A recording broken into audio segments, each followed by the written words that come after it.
What's going on, folks? First edition of Lock's Early Bird Special. Shout out to the guy that actually named this for me on the last Locky late night episode. I hope he shows up in the comment section so that I can actually give him his due.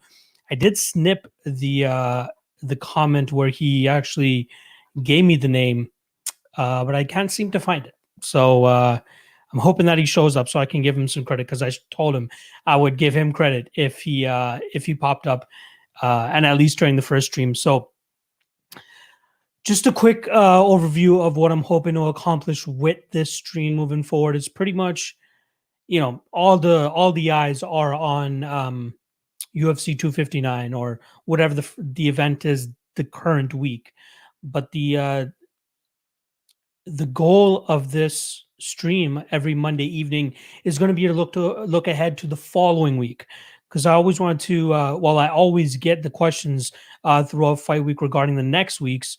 So I'm just like, you know what, let's create a little bit of a platform where I can come on every Monday evening 9 p.m.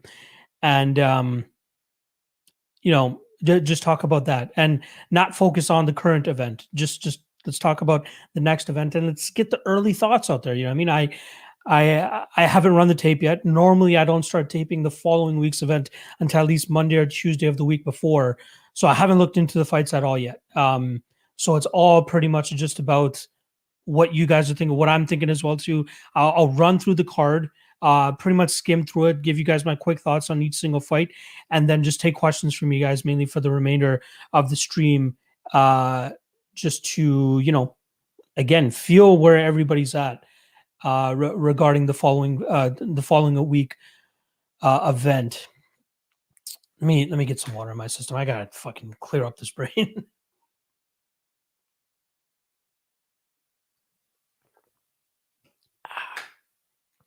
So some of y'all, if you are subscribers of mine on this channel, you guys have noticed that I haven't dropped the MMA Lawcast episode for 259 yet. Still working on it. I was doing some tape before I actually jumping on the stream right now. Going to be dropping a couple more breakdowns on the Patreon tonight.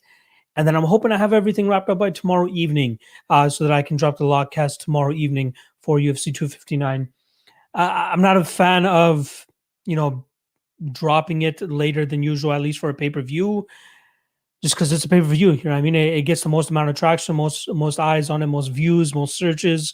But I'm not going to put out a shitty product, just to meet deadlines. I want to give my all into all of this research, not just make up facts and shit. So yeah, I appreciate you guys staying patient regarding waiting for the MMA Lawcast to drop. All right, let's see what the chat is saying first, and then I'll start skimming over the cards. So Tristan Schuhauser, the Sure House is asking about the Muhammad fight. I'll get to that shortly. I'll take more questions after I skim it, and then we'll talk about it. He's also asking about Hamzat's retirement. I think if he's literally coughing up blood right now, and then tweeting something like that, I think he needs to just take a step back, maybe not be on Twitter and taking pictures of something like that. Just give your body the rest it needs. He's still quite young, so let's just sit back and see what happens. But yeah, I think he's being a little bit impulsive, and a little bit emotional as well too. So he should sit back and truly figure out what the hell is going on, and then give us a legitimate statement. I bet you Dana's ringing him up right now, or at least ringing up Ali, who I believe is his manager. But yeah, I think that's a little bit hasty. Alex Ramirez coming by for the third time. I appreciate you stopping by, buddy. I really appreciate it. I believe you won the Mecca as well too. Am I not? Am I wrong on that? Congratulations if you did. SD Crusader, he's on retire, but he'll probably be back in a year or two. Yeah, probably needs to just sit back and chill out. Rex Lee saying, what up? Appreciate you stopping by. Ryan Diamond doing the same thing. Appreciate you, buddy. SD Crusader, may as well get the spotlight off him if he's not able to come back anytime soon. Yeah, that's a good way to go about it too. Maybe that's what he means. Maybe it just means like, hey, give me some time to be with my family and let me just fucking try to get over whatever I'm dealing with, and then we'll get back to talking about fights. David Nettles is stopping by to say what's up. Appreciate you, buddy. Fender Jazz, I was hoping you would take the Lock Must Monster pick idea. Maybe sponsored by Monster Energy Drink. I gotta hit up that Hans Molenkamp guy. I think he's the one that runs Monster. But yeah, I don't mind that. I like the play on words there. But I like that the early bird special actually alludes to what this is all about. Chris Lewis saying can't wait from Saturday night. Yeah, I can't wait for that either.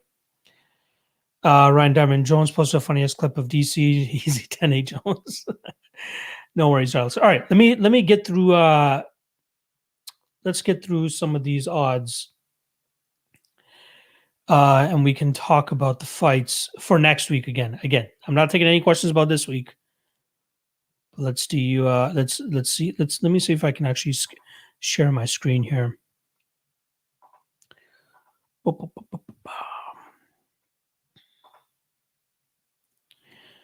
All right. Let's zoom in here. Okay, maybe not that much zoom. I have my actual TV position in a spot that I probably should change so I can look at it better. So I'm actually going to be looking through the stream here. All right, let's start off at the bottom here.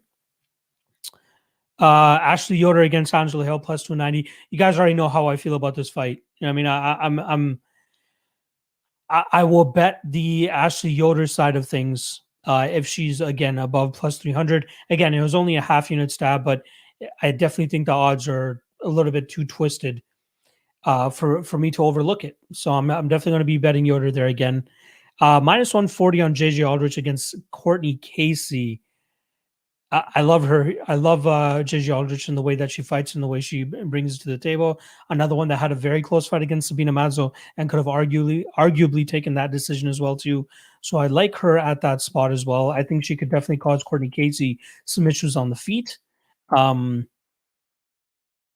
know how you guys are feeling about Casey versus Aldrich, but Courtney just not the greatest. You know what I mean?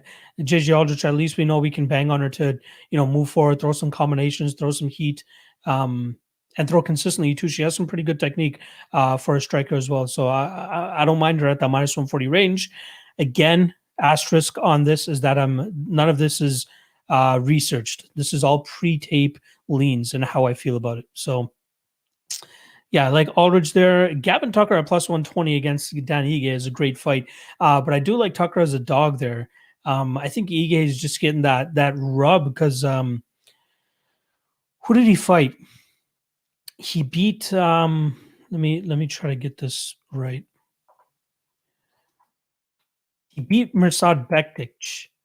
I feel like after that he kind of exploded and started to move forward in his career. And then I think that's when he got his fight against Calvin Kattar, right?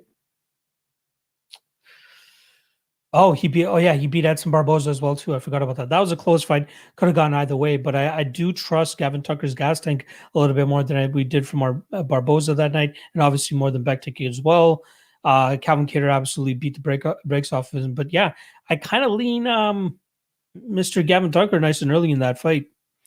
Charles Jourdain, once again, the heavy favorite, minus 260 against Marcel Rojo. If you guys remember, that Rojo guy was supposed to step in and fight Raoni Barcelos. I think Barcelos ends up testing positive for COVID, and that fight gets pulled. So they give Rojo a fight still against Charles Jourdain, who is scheduled to fight Steve Garcia Jr. Garcia Jr. Pulls out. But again, are we comfortable betting Jourdain at minus 260 again? And I'm a huge Jourdain believer, right? I am a huge Jourdain believer. I've seen the guy since his amateur days and seeing him up here in like the Ontario and Quebec scene. But minus 260 is still a little bit crazy, especially how we saw he competed against Joshua Coulibaly last time. So I'll have to run a little bit more tape on Rojo and see what he truly brings to the table. I didn't run the tape on it when he was scheduled to fight Barcelos because, like, literally within 36 or 48 hours, the fight was announced and canceled. So thankfully, I didn't waste my time on that. But yeah, I think plus 220 could be some decent value on Rojo, considering that Charles Jourdain seems to be heavily favored at all times. Misha Serkinov, minus 145 against Ryan Spann. I think that's a solid spot. However, it's the durability of Serkinov that kind of gives me some pause there. I got to see how his chin has looked as of late. Obviously, that Johnny Walker fight sticks out to us, but does Ryan Spann have that kind of knockout power? He does have some solid knockout power, so I don't mind that. But minus 145, ooh. Interesting spot. This is another one that kind of catches my eye right off the bat. Nasrat Haqparast versus Don Madge. Plus 240 on Don Madge, in my opinion, is a little bit wide. Technically speaking, I think he's the better striker here. Nasrat Haqparast always, moving forward, throwing some bungalows, throwing wide shots. Whereas Don Madge, I feel like he could implement some sort of kicking game, maybe catch him with much crisper strikes down the middle. But that line looks a little bit crazy right off the bat. I feel like you guys would agree with that too. Hani Yaya minus 300 against Ray Rodriguez seems wide at first, given what we know about Hani Yaya. But man, that Ray Rodriguez guy does not look good. So I think Hani Yaya might be worth the chalk next week. Got to run the tape, like I said, but I feel like he could snatch up a quick sub. Do we have any? Yeah, we don't have any props on these guys yet. Ben Rothwell against Philippe Lins, minus 125. I'm kind of surprised to see Ben Rothwell at minus 125 here. A lot of people are high on Philippe Lins when he came into the UFC, drops a couple fights, and now people are just forgetting about the guy. But I think this is a good, favorable matchup here against Ben Rothwell, who just has not been looking the greatest, continues to move forward and just not do much. So Philippe Lins, from what I remember, he's more of like a calculated, low volume striker. So he might be able to find the openings here against Ben Rothwell, who could possibly put his lights out. That's obviously on the table. But I think that Philippe Lins could win that fight. So I like that plus money here on Philippe Lins, ever so slightly, but still plus money nonetheless. Jonathan Martinez minus 290 against Davy Grant. Yeah, that seems quite easy to pick out there. I think that Martinez is worth the chalk there. Gonna have to run the tape a little bit more to kind of confirm that. But Martinez has been looking fire as of late. What's he? Let me see here. I believe his last fight was it against? Was it against what's his fucking name? Oh yeah. So he beat Frankie Science, then he beat Thomas Almeida in October, and now here he is coming up against Davy Grant. But yeah, I feel like this Davy Grant fight should be relatively easy for him. Kairos MMA saying they're kind of disrespecting Davy. Yeah, almost. But Jonathan Martinez has been looking like an absolute beast as of late. But yeah, I definitely favor Martinez there. Ricardo Ramos versus Zubaira Tuhugov. This one kind of surprises me that we got minus 210 on Tuhugov, who was shown to gas. And if y'all remember, it wasn't that long ago that we saw one Ricardo Ramos being touted as this, fire prospect. A lot of people were all over him and saying he's going to be the next big thing. And now for all of a sudden, he's minus 210 against Zubaira. I mean, I don't really understand it. Zubaira hasn't been looking the greatest as of late, so I'm not sure what is really, giving us that wide line here. Let's see what Zubaira has been doing as of late. If I'm correct, yeah, he beat Kevin Aguilar by knockout, and then he lost a split decision to Hakeem Dawadu. Yeah, I favored Ramos there pre-tape. I feel like he's a more diverse striker. He has good enough jiu-jitsu that I think that Tuhugov, if he wants to go out there and try to take him down, he's going to be in some trouble there. And then Tuhugov has decent striking too, but he has some cardio issues, if I'm not mistaken. So that definitely makes me lean Ramos there. Kind of surprised to see that line as wide as it is. Darren Stewart, we got minus 185. I think that's a little bit wide. But one thing that I think a lot of people are starting to recognize with Eric Anders is that guy, he's mainly just getting away with his athleticism, right? Not the most technically sharp guy, goes out there and kind of just lets his hands go. But yeah, I think as of late, he's kind of been found out to be a guy that is just strictly trying to get away off of his athleticism. And Darren Stewart, on the other hand, his hands have been looking good. His striking is looking good. His cardio is looking good. Yeah, I definitely favor Darren Stewart there. Minus 185, I think, is a little bit wide, so maybe I'd stay off of that. But I definitely favor him to win that fight. Ooh, how about this one? Jason Witt against Matthew Semmelsberger. I believe Semmelsberger fought Carlton Minus. Am I off on that? Let's see what Topology is saying here. Because I remember Jason Witt just beat that Cole Williams guy who couldn't make weight. Yeah, Semmelsberger handily beat Carlton Minus last time around, and we know what Carlton Minus brings to the table. So don't look too deep into that one. Is all I'm gonna say.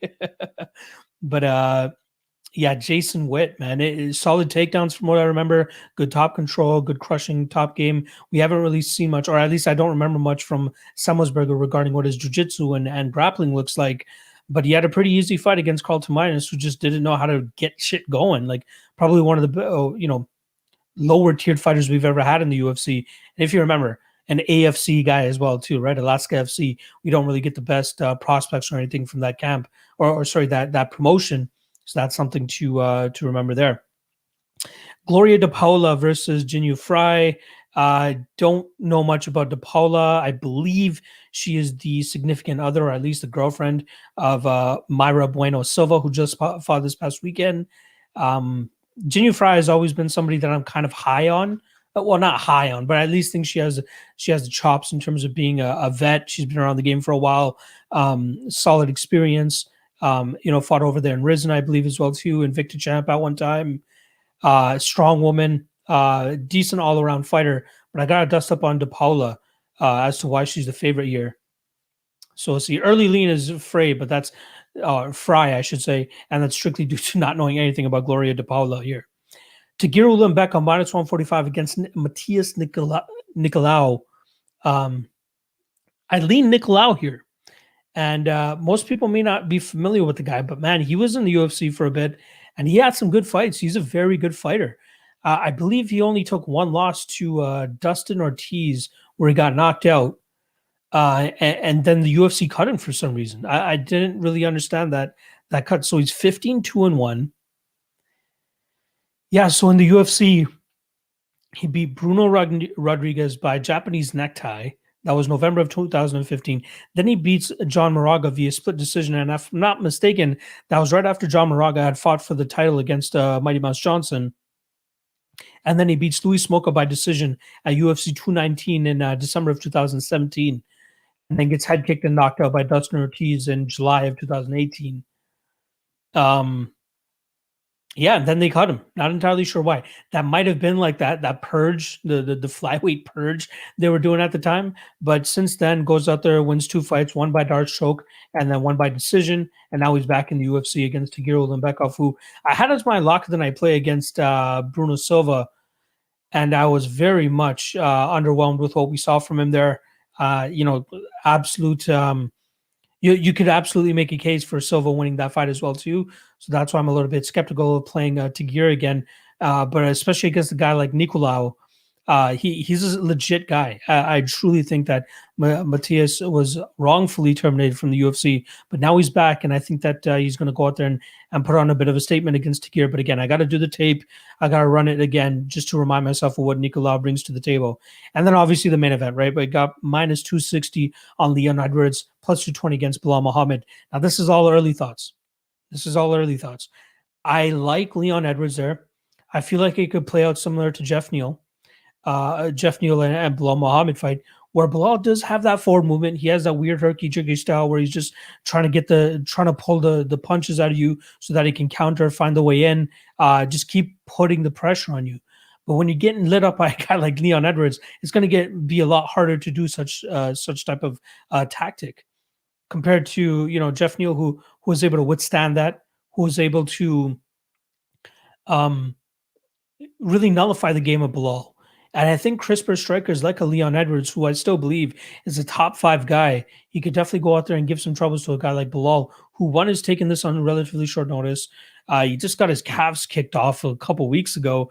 Now he wants to jump in there with Leon Edwards, who definitely the much more technical striker. But the one thing that you got to say about Leon Edwards in this fight, right, is his layoff. We haven't seen him compete since he beat Rafael Dos Anjos. I want to say that was July of 2019. Let me confirm that. July or August of 2019. July 20th, 2019. Because if you guys remember, he was quickly scheduled after that to fight Tyron Woodley, literally the next event after the coronavirus took over. And just look what happened with everybody that fought Tyron Woodley after that, right? I believe Gilbert Burns beat him, gets a title shot. Colby Covington beat him, in line for a title shot again. So poor Leon Edwards, man. Like it literally went from the best possible scenario, which is fight a former champion in Tyron Woodley, and the only loss he had occurred up until that point was against Kamaru Usman. So perfect time to go out there and beat Woodley. And then coronavirus happens and completely fucks up his schedule. Then he's scheduled to fight Khamzat Chimaev December 19th. That fight gets pulled. Then they get scheduled again for January 20th. That get pulled. Then they're supposed to fight next weekend on this card. That gets pulled. Now he draws Bilal Muhammad. I don't want to call this a warm up fight per se, but it's definitely lesser. He's taken a step down compared to what he's been fighting before. But that's no disrespect to Bilal, right? Bilal has been around the game for a while. He has some solid, he has some very solid skills of his own, and I think that let's just get this out of the way. I think that Bilal definitely has all the chops to make it a tough fight, but I think that Leon is just going to be too crisp, too sharp for him on the feet. I don't think that pressure of Bilal Muhammad is going to catch up to him too much. I think Leon Edwards' takedown defense is good enough. And when you talk about guys this level, I don't truly think that layoffs affect them as much. It's not like he's just been sitting on the couch doing jack all. He had COVID, but I don't think it was as serious as most of these other guys.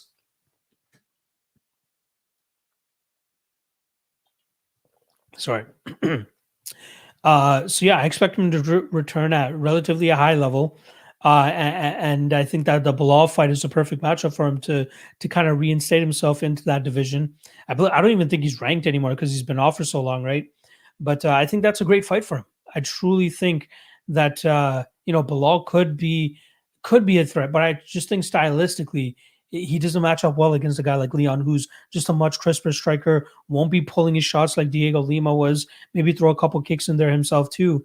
But I think Bilal's going to have a hard time taking Leon down, and I think he's going to have a hard time dealing with the striking coming back from Leon. And again, you're talking about 5 rounds. We've seen Leon Edwards do this over 5 rounds against higher levels of competition, in my opinion. So as a fan of Bilal, it would be great to see him go out there, pull off the upset, and assert himself within that top 5 to top 7 ranking. But I find it tough, man. Leon Edwards is a beast. Again, this is all pre-tape thoughts.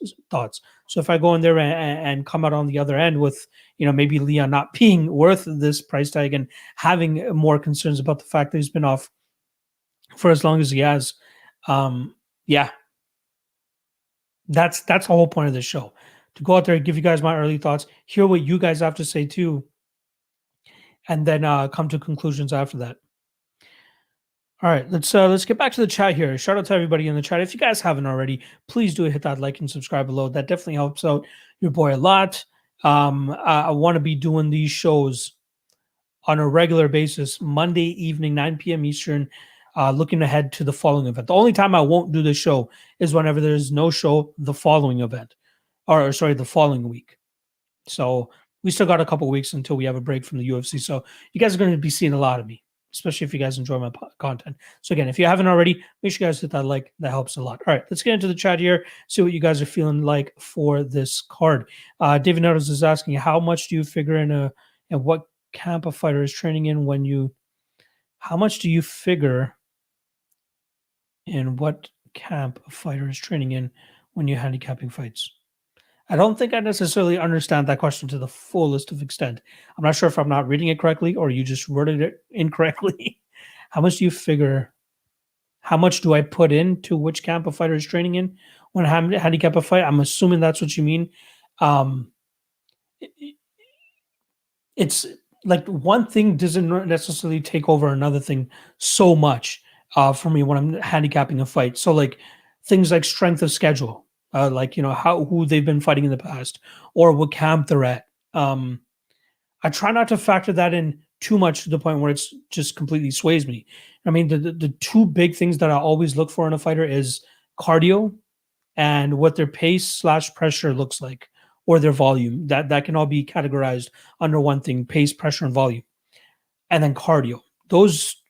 All those things are the primary things that I'm looking at. And then when you add in camps and what possible changes that a fighter could make based off of what camp he's at, then when a fighter like Jared Gordon goes to Sanford MMA or Ronnie Lawrence goes to Sanford MMA, these guys are young guys. Well,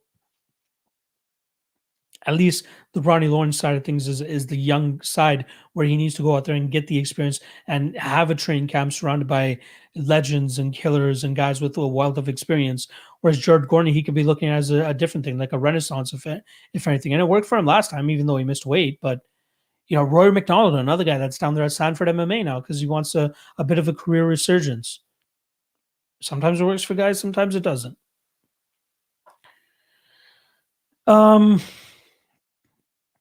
SKD is saying, taking some L's just makes me hungry. I can't wait for these next few events. Thanks for your work. I appreciate you, SKD. It means a lot, buddy. Acai Fueled Mountaineer Rivera fucked up multiple parlays for me this week. The game is the game, though, yeah.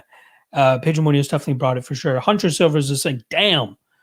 Tucker versus Ige. Yeah, that's a great fucking fight. I really can't wait to break that one down, do the tape for that one. But the early lean is Tucker.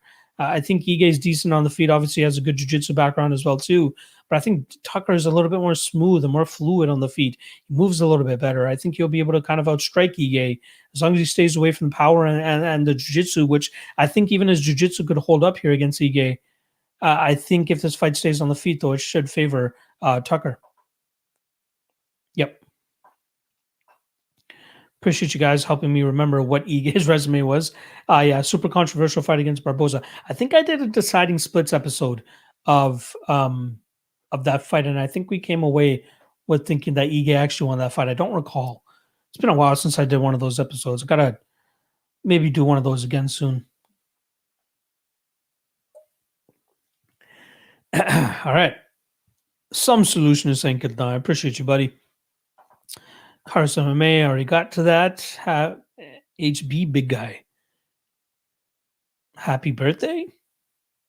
Definitely not my birthday, if that's what you're trying to say. Nicola has been some decent guys. Yeah, he has a solid resume under his belt, right? This is a guy that used to be on the Ultimate Fighter Brazil, if I'm not mistaken. Yeah, he was on Tough Brazil 4, but like, let's see who I can kind of recognize from his record. Lost to Pedro Nobre, who was already an established fighter back in 2012, so not a bad loss there.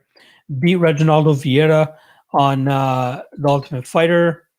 Lost to Delano Lopez on the Ultimate Fighter, and then obviously comes back, beats John Moraga, beats Luis Moca, gets knocked out by Dustin Ortiz, but not a bad loss there at all. Yeah, this fight against Tagir should really tell us a lot about him.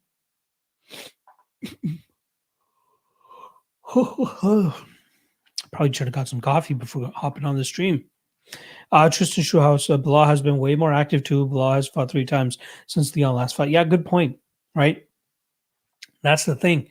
It's the activity. It's staying busy during this whole COVID thing. Yeah, you definitely have to give that advantage to Bilal here, who I think just staying more active, fighting the guys that he's fighting. It's a great confidence booster for him. But taking on a guy like Leon Edwards is just another step up. Like it's another level. And when he's not the one kind of getting his way in the cage, how is he going to look? I feel like the Jeff Neal fight is going to be huge for us to really figure out how this fight is going to go down. So I really can't wait to get into that fight in particular to see how it could potentially match up here against Leon Edwards. Yeah, so again, we're going over next week's card. If you guys have any questions, comments, or concerns regarding it, please do drop it in the comment section below. That's what I want to, or at least the live chat, I should say. That's what I want to do. I just want to talk about next week's fights. That's really about it. Everybody's talking about 259 this week, and rightfully so. Obviously, it's fight week for 259, but I do want to go out there and give you guys some content for the following week. Even though it's nice and early, I know most of you like to look forward as much as possible. Maybe take advantage of some lines that could be off. But again, I will always give you guys that asterisk. I haven't done the tape yet myself, too. This is all pre-tape thoughts. SKD is asking, how do you have all this time for MMA content with the 9 to 5? I'm jealous. Well, don't be.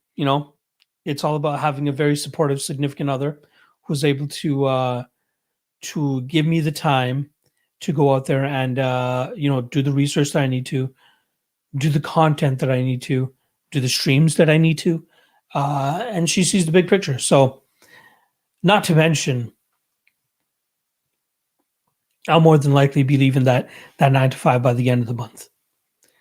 Just want to give it a little bit more time, but I feel like I've set myself up in a nice position to do just that. So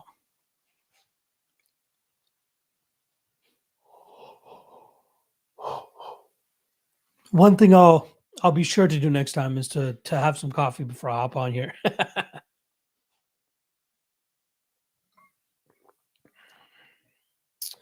Oz Taylor saying Bontrin is the play and down by decision. Again, I don't want to talk too much about 259. I haven't personally looked into those fights myself yet, but the podcast will be out tomorrow, so you guys can take in what I've got. I've recorded 3 breakdowns so far. I have 2 more that I'm about to record as soon as I'm done this stream. And then yeah, I got what 10 more fights to go, but I'm hoping to have everything done by tomorrow evening, so you guys can ingest it. John Ratchman was saying, I put my pants and cast out my 5U bet on Munoz. I apologize if I had anything to do with that, but yeah, man, I felt really strong about my read on Jimmy Rivera that night. And yeah, credit to Pedro Munoz, putting it on him right away with those calf kicks is fucking insane. I thought we'd see Rivera either be able to check those or at least get out of the way of them. I mean, I expect him to be the faster fighter here, but Munoz got on it nice and early, and before Jimmy Rivera could truly do anything about it, his movement and everything was already compromised. So it is what it is, man. It's a little bit of a bummer there that the fight went the way that it did. Fender Jazz, congrats, Locke, great work, and you deserve the full-time capper gig. Thank you, buddy. I don't want to call myself a full-time capper. Like most of the vast majority of money that I'd be making to do this full time is through content creation alone. So again, I know I'm not the greatest capper out there, but I know I can give you guys some damn good reads. And sometimes they're way off, sometimes they're way on. And I appreciate you guys coming out on a week-to-week basis to support my work, whether it's through the Patreon, through the just through watching my videos, subscribing, liking, all that shit. It helps to make this thing a full-time thing. So yeah, thanks again, Fender. You're one of the OGs, so I definitely see you. Trust me. Rexley is asking, how old am I? I'll be 30 come October. So your boy's 29 right now, clinging on to the last of the 20s, but glad that I can finally do something with the passion of mine full-time before the age of 30. Now it's just about taking it to the next level and start making some big boy moves, some big money moves, and doing this thing full time will truly allow me to do that. I believe. But again, it's all thanks to you guys for helping me. With the exposure, with the love, with the positivity, definitely helps. David Nettles is saying, being that Bilal just fought, do you see him getting into this fight too soon? Sufficient time to heal? Do you see him having to push the pace and not exhaust himself since the close turnaround? Well, let's attack this one by one in terms of the questions here. Do you see him getting into this fight too soon? Yes. I think it would be too quick of a turnaround considering the level of competition that he's going up against. And not to mention that, remember, if you guys literally the day after, he's like, his legs were fucked. So when did he fight, right? Like beginning of February, middle of February? And you're telling me less than a month later, he's turning around after, having to recover with his calves the way that Diego Lima was able to chew them up. He's going to need his movement here against Leon Edwards. Did he have sufficient time to heal? I don't think so. Maybe medically speaking, he could have been cleared for this fight, but I think he should have given himself a little bit more time and actually focused on a full camp against a guy like this. But then again, right? You have this opportunity, and did you really want to let it pass by, right? So it's a bittersweet type of thing where he's looking at it as glass half full rather than glass half empty. And you gotta give it to him, right? This is a big spot for him. If he goes out there and springs the upset, he's in the top 5 to 7 discussion right off the bat. So I think somewhat low risk, medium risk, high reward. Because even if he loses this fight, the UFC is going to thank him for taking it on short notice, and they'll probably book his next fight as if he was coming off a win, even if he loses to Leon Edwards. And you seeing him having to push the pace to not exhaust himself since the close turnaround? That's his game, right? He pushes the pace. He stays in his fighters, stays in his opponent's face. Keeps throwing stuff out there. A couple takedown attempts. Crazy shots, all that type of stuff. That's the style that he's gonna have to go, especially 5 rounds. Now we've seen him do it over 5 rounds over in Titan FC, so he's capable of doing it. But now this is a different level of competition, right? So yeah, I think that he's in for a stiff night against Leon Edwards here.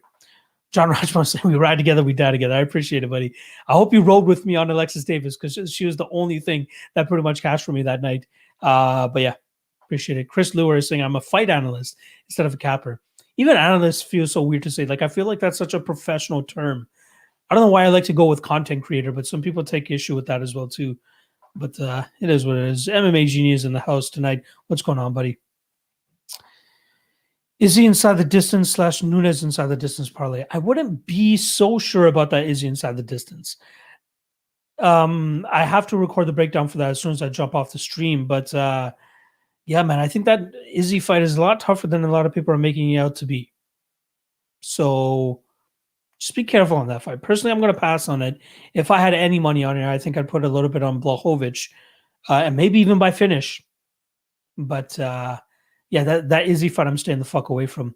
Now Nunes inside the distance, yeah, that's happening. But I think her inside the distance is minus 350. I'd take even the over under 2.5 in that fight more. Yeah, I like Nunes either round 1 or round 2. Were you disappointed to hear Jorge announce September as his next fights? That's almost 2 years off. Jorge George announced September as his next fight. What are you're talking about Masvidal? So yeah, he fought Usman in July of last year. So yeah, it's like what 12, 13, 14, 15 months off. I don't mind it. Chapuz Lifornio, hi, Lockman. The breakdown of 259-1. One mere question, your opinion of Lavinia Souza. I haven't dug into that Souza fight yet. Pre-tape, though, it seems like that line is a little bit wide. Lemos looked great last time around, but yeah, that line does look wide. The breakdowns, the full podcast should be out tomorrow.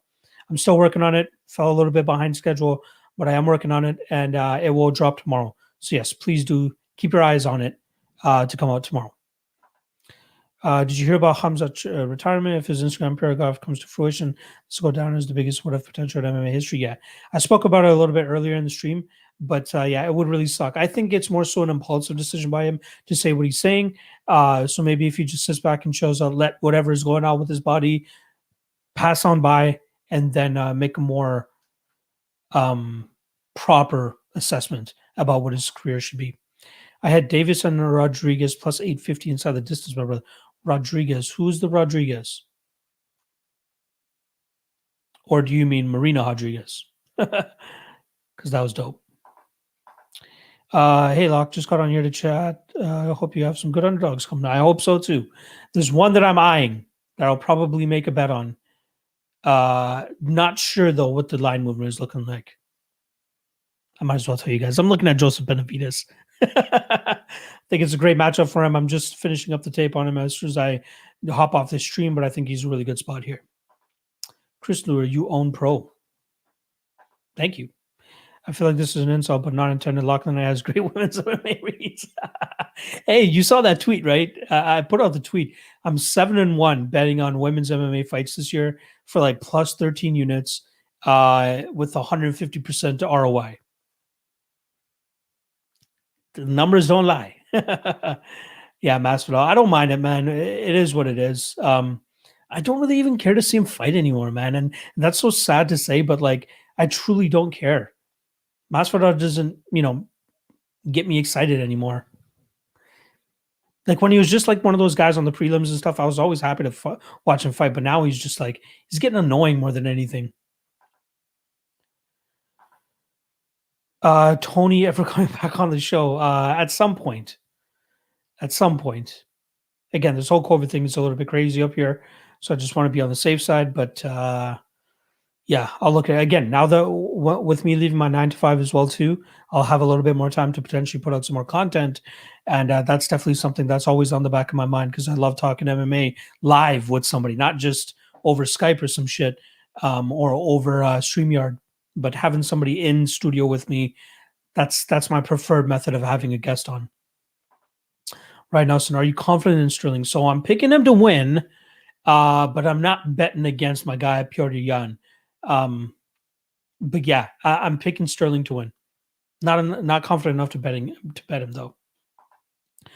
John Ratchmill is saying I'm too big to be making sensical comments in this chat. One love, luck tonight. I appreciate you. I appreciate you, buddy.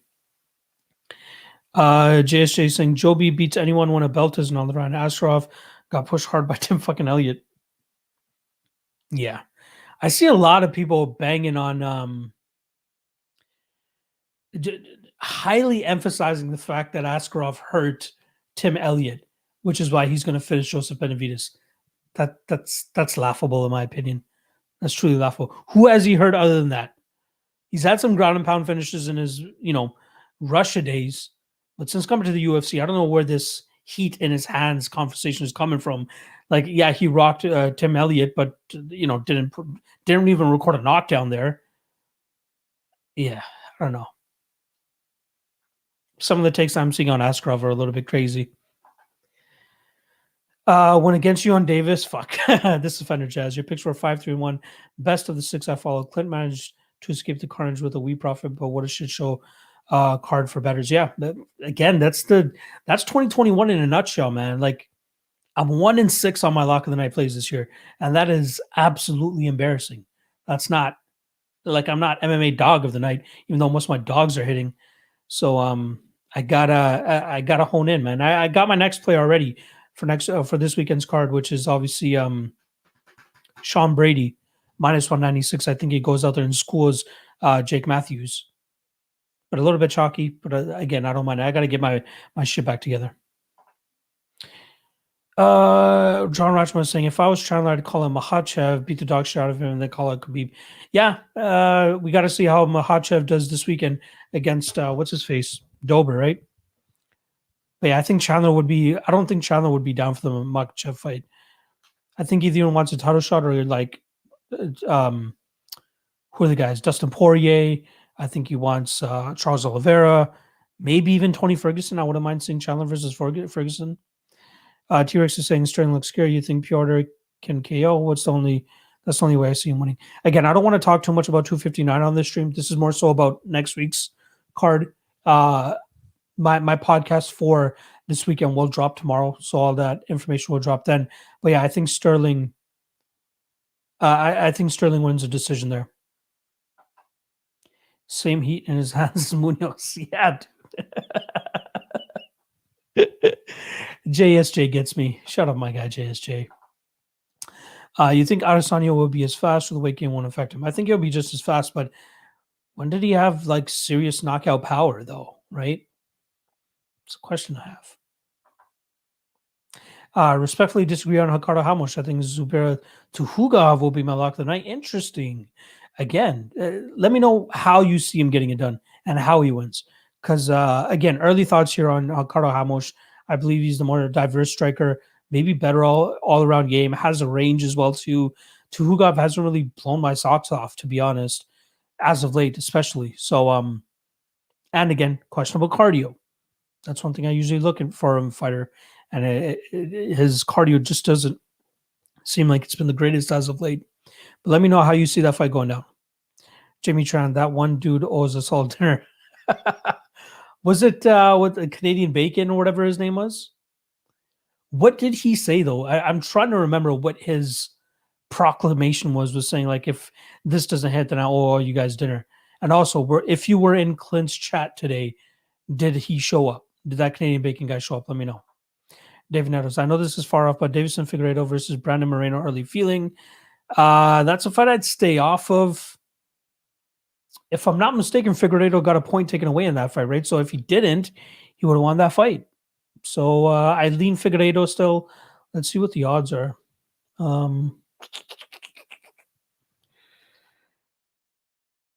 Davison.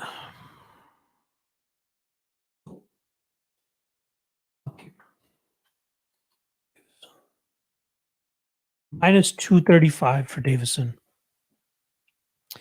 Yeah, I'd probably pass at that number. No worries, T Rex. It's all good. It's all good.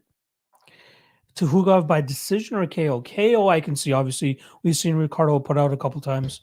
I believe a couple times, definitely at least once. Uh, but decision, I'm a little bit skeptical about. Right, the cardio is my issue here. John Ratchman is saying, "What do you think of DC saying Jones doesn't have the power to KO anybody in the heavyweight division?" Could be true. When has John Jones really been a one punch knockout kind of guy? Right? He's never really like one punched KO'd anybody. He head kicked DC, but I don't remember anything else. He ground and pounded Gustafson. Yeah. Did he even have KO power to begin with? I think Tuhugov completely arrests him. Okay. Tuhugov by decision or TKO. Um, Again, my thoughts is that Hamosh has decent jiu-jitsu, so I feel like he'd be able to hold his own. Obviously, not to the point of completely nullifying the wrestling game and top pressure of Tuhugov, but maybe later, second and third round when Tuhugov is sucking one a little bit, maybe his jiu-jitsu looks a little bit better. His striking would definitely look better, I think. TJ Kill is saying you have to fade Hamosh simply because of those weird weak leg kicks he was doing against Murphy right before getting KO'd. Yeah, but you got to believe he's learned his lesson before that, right? He's definitely learned his lesson after that. So, yeah, I'll give him a pass there.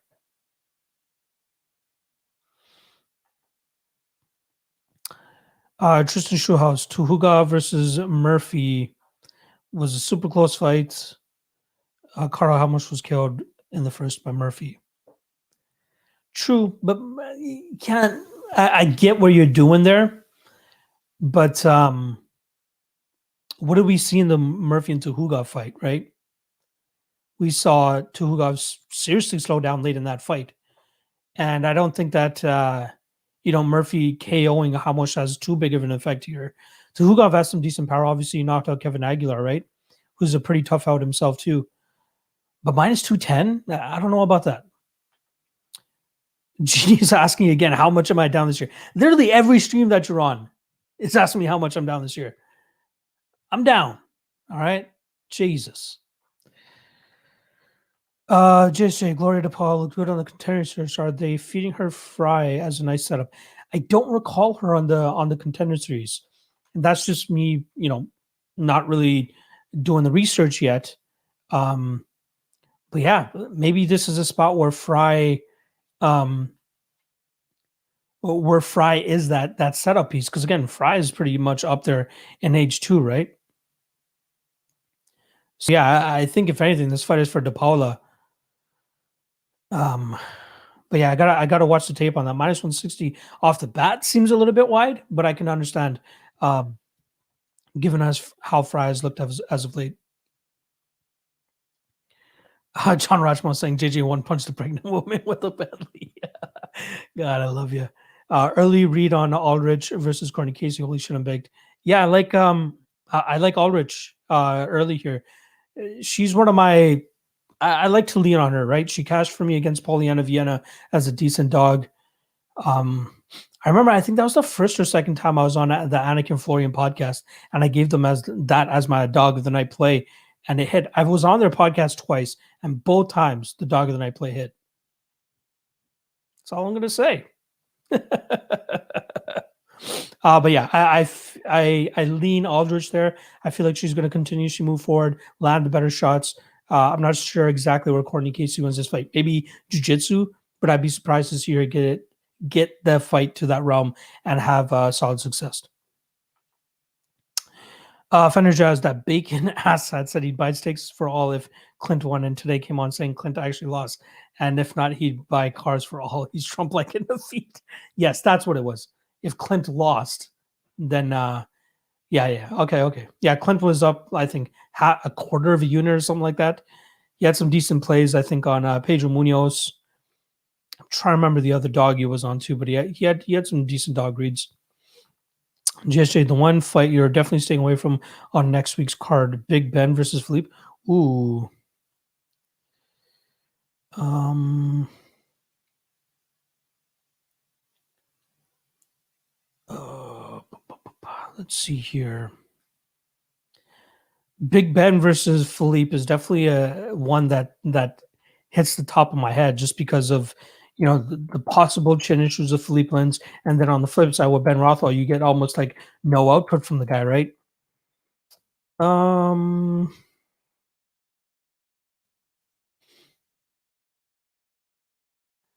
yeah, actually, just quickly scrolling through the card, I think that's the one.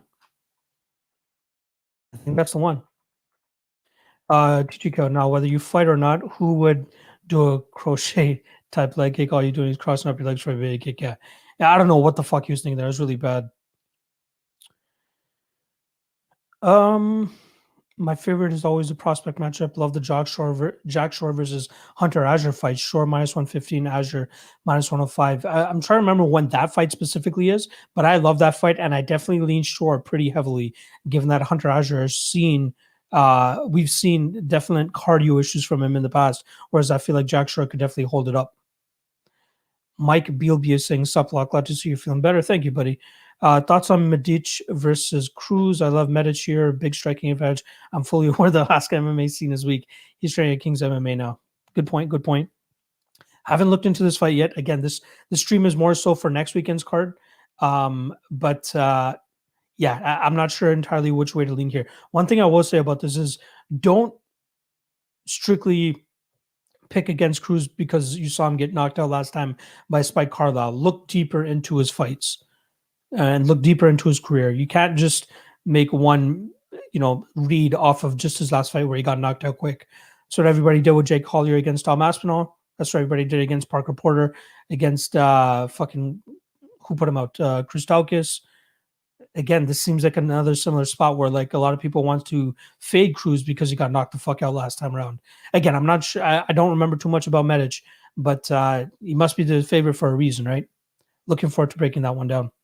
How many darts and how many shots is Keith Pearson going to have before he refs the Cruz versus Kenny fight? Dude, that would be dope. I hope he is the referee for that fight, but I doubt Cruz would let that happen. JJ, which regional promotions do you take most / least seriously when looking at a fighter's resume? Well, Alaska FC, I would take the least seriously. And as much as I hate to say it, I think some of the Canadian promotions as well too. I feel like they almost groom fighters a little bit too much. And then most seriously is like M1, LFA has a solid circuit as well too. The Fight Nights Global, ACA, I'd say, and then Cage Warriors, I'd put like middle to lower serious level that I would take those guys. At least over 4.5 of each. Just saying I gotta be, of course I'm transparent. I list all my losses and I list all my records at all time. If you look at my Twitter bar, you see everything, not to mention a third party record that not a lot of people do out there. So if some of these people say they're hitting at 90%, they probably don't have a bet MMA tips or anything like that. Anyway, Tristan Schwartz, this new preview show was a lot of fun. Cool to talk about these fights with some lead time before they happen. Yes, sir. That's kind of what I was thinking of doing here. I'm trying to think outside of the box of what other people are doing and how I can kind of stand out during fight week. And something that, again, a lot of people do this. They look forward to the following event because they've already done the research for 259 and they're already licking their chops for the next event. Now, a handful of these might actually fall out by the time the card goes down, but at least it's something for you guys to look forward to. And I'm glad that you guys are enjoying it. So thank you, Tristan. Appreciate you for being a part of the stream. Ben Peak, did you see Clint put 2-unit bet on Eric Anders against Darren Stewart? Don't seem as good an underdog pick. We've seen him get outstriked before by a lot, and not the best. Yeah. Again, I said it a little bit earlier in the stream too, where I think that Eric Anders, he's just been getting by on athleticism, right? Darren Stewart, I think he's been looking pretty good, right? Like what's Stewart's last fight? Pull it up. Split decision loss to Kevin Holland in a fight where the momentum was honestly on his side. Guillotine choked Maki Pitolo, got grapple fucked by Bartosz Fabinski, which is not a bad thing. Beat Duran Win, beat Bevan Lewis, lost to Edmund Shabazian, another fight where he was coming on strong late. Yeah, I don't know. And then what has Eric Anders been doing as of late? If I'm not mistaken, he just got beat by Krzysztof Jotko, no? Yeah, he got a decision by Jotko back in May. Yeah, I don't get it. I'm looking forward to hearing people's breakdowns on that fight, but I'm not as big on Eric Anders as I used to be. John Rachman, how much MMA media do you consume? What's your favorite platforms? Dude, there used to be a point in time where I was all over every single interview, every countdown show, every video the UFC used to put up. Now I just kind of distance myself from it a little bit. Unless there's something that I specifically want to find out, I don't dive too much into interviews. You got to take a grain of salt with everything you hear from a fighter before their fights, maybe even after their fights. Yeah, I try not to get too caught up in that stuff. In terms of just like news, I want to hear about like cancellations, announcements, all that type of stuff. I have on Twitter, I have notifications set for two people, Big Marcel and Nolan King. Those are my go-to guys for when it comes to news. Anything to do with the UFC and it's official, those are the guys that I trust.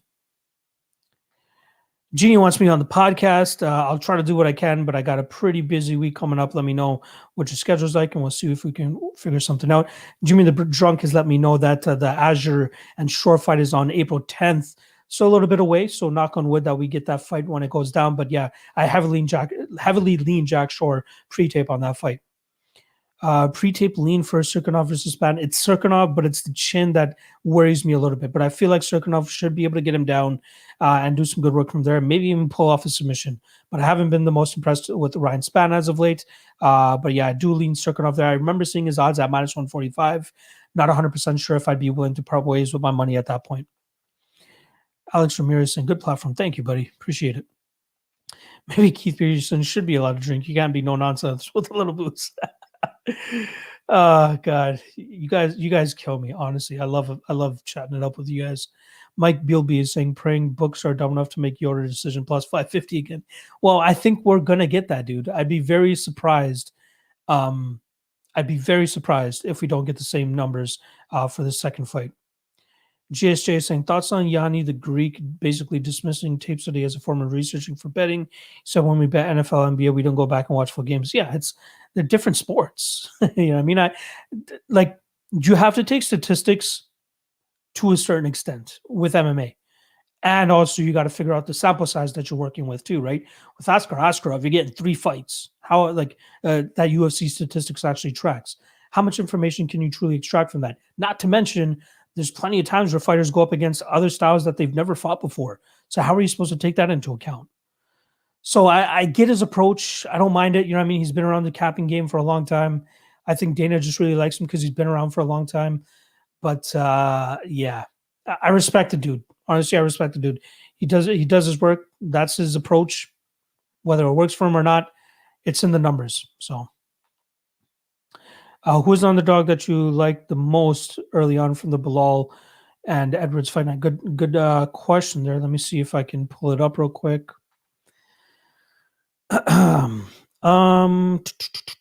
Matthias Nicolau plus 125 is very intriguing. Carl Hamwich as well, plus 175, very intriguing. Don Madge plus 240, very intriguing against Nazra Hakprast. Gavin Tucker plus 120. Obviously, Ashley or I will be taking a half unit stab on her above plus 310, plus 320, which she was at before this last time they were supposed to fight.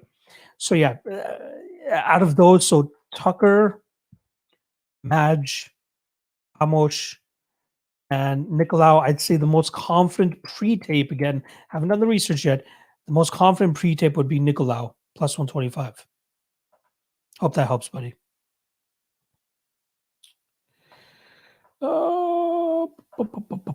Morgan Kinsey, thoughts on Chimaev saying he might be done with fighting as he can recover from COVID? Yeah, we've talked about it a little bit during the stream, but yeah, I think he should just sit back, chill out, and just wait to see what happens before truly making something.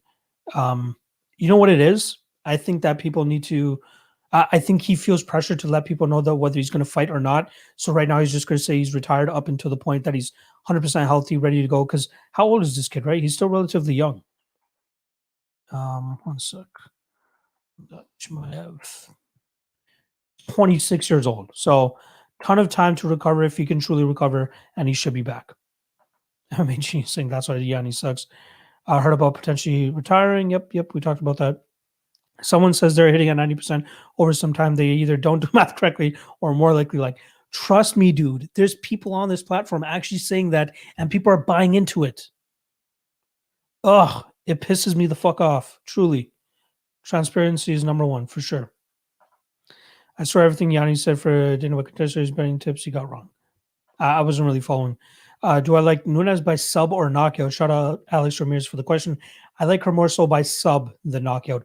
But again, I think her finish will come on the ground. She's going to take this fight to the ground, and then from there, it's does she take the back and take the choke, or does she take the back, sprawl her out, and go ground and pound? That's the question, right? I'm gonna go more so on the sub side, but I wouldn't be surprised if she ground and pounds her either. John Rashman saying I'm too drunk to taste chicken. God, I love you. JSJ saying, how much time do you usually spend on taping a fight? Is there a lot of skimming through footage, especially when some fights are a drag? Again, I watch at least the last 3 fights of every fighter, and then I'll go back a little bit deeper if I feel necessary. Yeah, you gotta sit through some of the drags. Like, you might be able to skip forward a little bit in some of these fights, especially if there's a lot of stalemating. But yeah, it's a lot of work. If you definitely want to, like, for me, I'm doing how many streams on a week-to-week basis, and I need to give you guys the best information possible. So I don't want to skim on my research and what I'm seeing and give you guys incorrect information. So I go through everything with a fine-tooth comb as much as possible, and it takes a long fucking time. It's dumb as fuck to base how fights will play out from paper stats. Yeah, it's very to a certain extent you can take statistics into consideration, but you can't take the whole pie and say, okay, based off statistics, this is who I think I should win. Yeah, very ignorant for sure. Ben Peak, dang, Jonathan Martinez minus 300 against David Grant. Is that crazy? You know what? I made money on Grant last time as an underdog. You made money on Grant as an underdog against? What was that kid's name? Fucking valued Martin Day, right? It was against Martin Day, wasn't it? This is a far cry from Martin Day. Jonathan Martinez does deserve to be minus 300. Again, this is all pre-tape. Are you surprised Till is an underdog to Vettori? Not at all, man. Vittori's been looking great as of late. Till, not so much. Just, obviously just lost to Robert Whittaker recently. But yeah, I definitely lean Vettori there. Looking forward to that. Till's fights are boring. Yeah, it's crazy to think, eh? Tichigo, who are you talking about? Fine. No comment. No comment. Yes, Martin Day. Yeah. Martin Day is a far cry from Martinez, though. Who's the most mathematical probability statistic capper you like? Ooh, I don't know anybody that are just mathematical probability statistic guys. I know guys that grind that tape and do the work. Yeah, I'm not sure. Matt Brown versus Diego Lima just announced. Really? That's a weird fight. You gotta lean. You gotta lean. Yeah, I just saw that now. Goddamn. See, shout out to Big Marcel, who just who just broke the news as well via MMA fighting. Apparently, yeah, I like Matt Brown there. Again, Diego Lima's cardio seemed to take a hit in the blowout fight, but then again, maybe it was the layoff for him. Calf kicks could be an issue. That's something we saw Baeza very successful against Matt Brown with. But again, the difference between Baeza and Lima is that we saw Baeza actually follow up with strikes with the punches and all that type of stuff, whereas Lima was more so lackadaisical with it and didn't really follow up much there. I hear the top sports bettors in the world win 55 to 60% of their bets. What do you think? Yeah, I think that's correct. That's where like closing line value really comes into play, or targeting dogs more than anything come into play as well, right? Yeah, I believe that for sure. Jimmy trying to saying it's Karen Till now. Gunny saying Matt Brown all day. Interesting. I'm there with you on Matt Brown, but I'd like to see what the lines are there. Rumble minus 105 versus you all. I'm all over that. Yeah, I wouldn't mind that at all either. I'm stretching for questions here. You should have blocked me long ago. I can't block you, John. All right, we're over that 1 hour mark. I appreciate everybody stopping by. I'm going to get my ass right back to work. I'm going to be recording 2 breakdowns for you guys as soon as I wrap this up. I'm going to be doing the Askarov versus Benavidez breakdown, and then the Adesanya versus Blachowicz breakdown. Going to be posting those right to the Patreon immediately. And then over the next several hours, I'll be going through the rest of the card and dropping the podcast in full tomorrow evening. So yeah, appreciate you guys hanging with your boy. If you haven't already, make sure you guys hit the like below, hit the subscribe if you haven't already as well too. Shout out to everybody that's been chilling with your boy. Again, this is the spot. Every Monday evening, you guys looking for a place to talk some shit, talk about the next upcoming event. Your boys here, 9 p.m. every Monday, 9 p.m. Eastern. I'll be doing the stream. Hope to see you guys on a regular basis. Yeah, love you guys. See you guys next time. Again, podcast coming out tomorrow. See ya.